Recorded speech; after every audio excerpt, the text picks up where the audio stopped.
A lo largo de mi vida, he vivido varias experiencias paranormales y hoy quisiera platicarles una de ellas que en lo particular marcaron parte de mi infancia.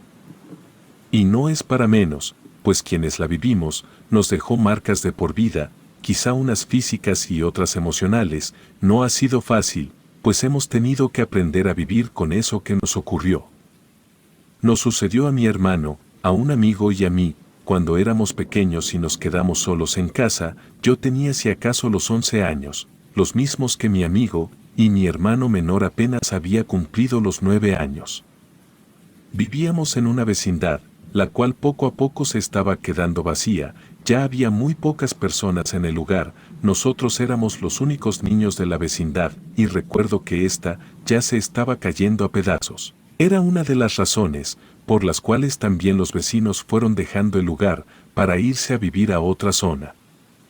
Pero mudarse no es nada fácil, ni nada barato, por eso nosotros no teníamos a dónde ir. Además vivíamos solo con el salario que ganaba mi mamá, cortando cabello en un instituto del centro de la ciudad de Guadalajara.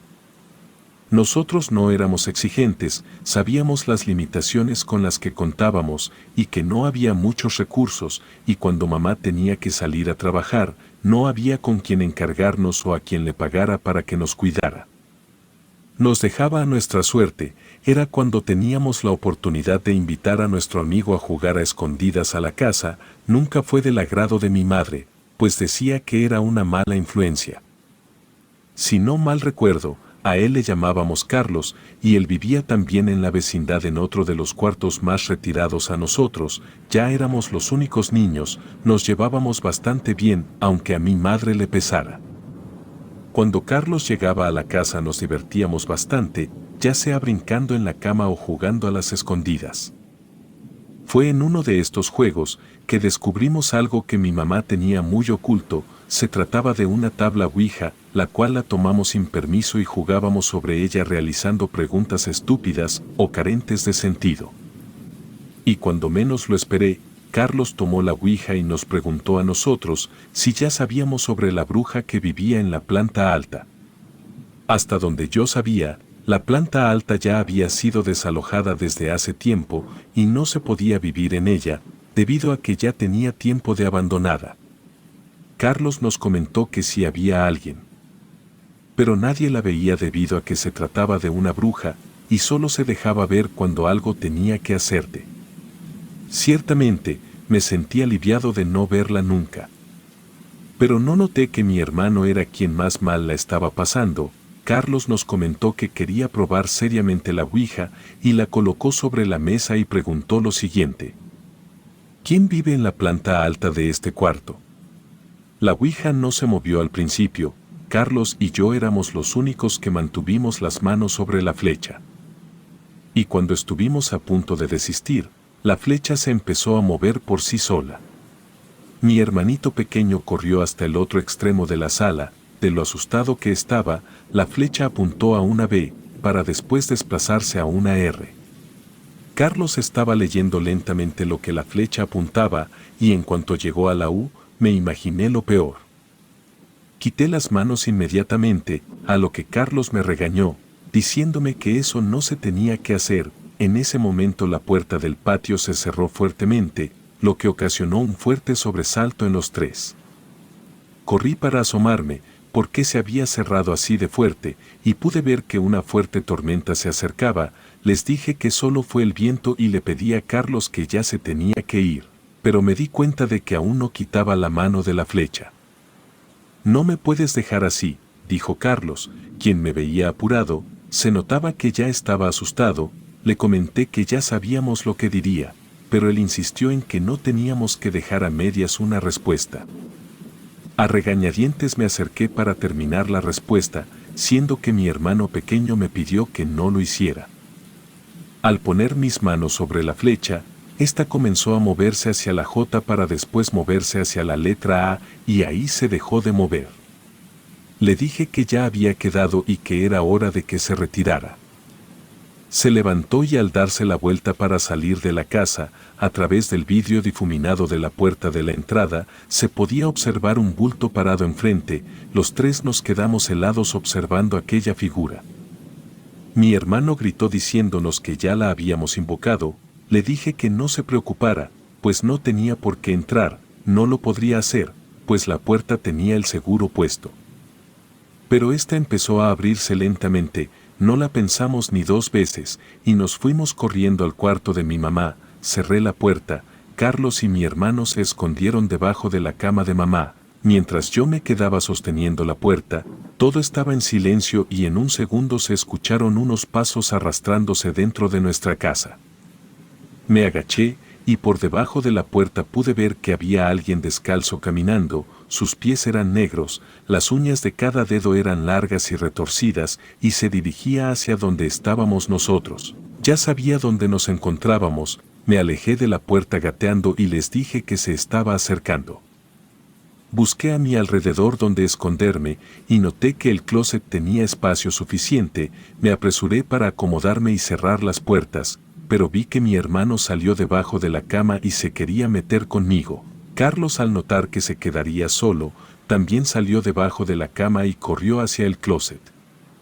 Pero fue en ese instante que aquella bruja abrió la puerta de un fuerte golpe, similar al que sucedió con la puerta del patio. Pude verla, tenía un velo negro cubriéndole el rostro, era de mi tamaño, tenía unas garras enormes y sus extremidades eran muy largas. El rostro que tenía era demoníaco, y sin esfuerzo alguno y sin tocar a Carlos, lo empezó a jalar de una pierna hasta tenerlo frente a él. Carlos se tapó los ojos, gritaba por su mamá al igual que nosotros dos. Entonces la bruja nos gritó a los tres, y al mismo tiempo un estruendoso relámpago provocó que la luz se fuera, y a su vez aquella bruja también. No dejábamos de llorar, nos encontrábamos muy asustados. Mi hermano no me soltaba, y su rostro lo tenía metido entre mi camisa. Así nos quedamos varios minutos o quizás una hora, hasta que llegó mi madre y nos vio ahí. Carlos estaba boca abajo aún llorando en el piso, no quería moverse, y nosotros dos metidos en el closet. Mi mamá levantó del piso a Carlos y vio que estaba muy pálido, así que le pidió ayuda a la madre de Carlos, que por suerte recién acababa de llegar de trabajar. Nos preguntaron qué había ocurrido, pero ni mi hermano y ni yo podíamos hablar de forma coherente. Carlos se había quedado petrificado del miedo y no decía ni una palabra. Más tarde, cuando todo estaba más tranquilo, me acerqué con mi madre para platicarle lo que nos había pasado. Ella no me creyó, por supuesto, pero me dijo que Carlos no estaba hablando para nada, y eso era muy serio, pues se había quedado mudo y no podían hacer que dijera algo. Mi hermano se comenzó a aferrar a una frazada y a un muñeco de peluche. Decía que le daba fuerza y valor. Fue cuando mi madre se convenció de lo que le había contado. Mi madre entonces quiso realizar una limpia para mi hermano. Decía que el mal de ojo que le habían echado se podría poner cada vez peor. Sobre Carlos ya no supe nada, o por lo menos ahora sí, pues mi madre nos tenía estrictamente prohibido acercarnos. Con el tiempo me enteré de que la familia de Carlos decidieron irse de la vecindad después de haberlo llevado al psicólogo. Cuando fuimos a la limpia con un chamán, le dijeron a mi madre que a mi hermano lo habían embrujado y que detrás de él había una persona que le estaba agarrando la cabeza y no lo dejaría hasta que se cumpla su cometido. La verdad, esto me pareció tonto, pues yo no veía a nadie detrás de él. El chamán me explicó que no necesariamente debía haber una persona, sino que se hace un amarre al alma y no da permiso de moverse libremente. Ya habían pasado varios días, y en algunas ocasiones, por la noche se escuchaba que en la planta de arriba de nosotros caminaban personas. Pareciera que corren de un extremo a otro. Era tanto el ruido proveniente de arriba, que era insoportable, que hasta mi madre fue a revisar de qué se trataba.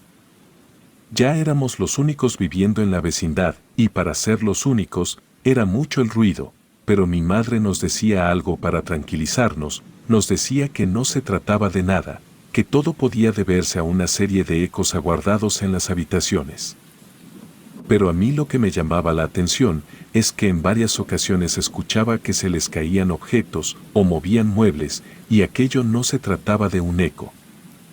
Al día de hoy estamos viviendo en un departamento, han pasado ya muchos años, mi hermano aún conserva un peluche de apoyo emocional, lo guarda en su mochila cuando va a la escuela. Como les había mencionado de Carlos, no supe más, hasta que por azares del destino mi madre se encontró con la mamá de él y le platicó que el psicólogo le había diagnosticado mutismo selectivo, por un trauma que había vivido y que aún no superaba. Por mi parte, cargo con los recuerdos de aquello que nos acechó en la vecindad, y que al día de hoy, yo supongo se niega aún a dejar, pues la vecindad sigue todavía en pie. O lo que se puede mantener por el momento. Relato escrito y adaptado por Lengua de Brujo.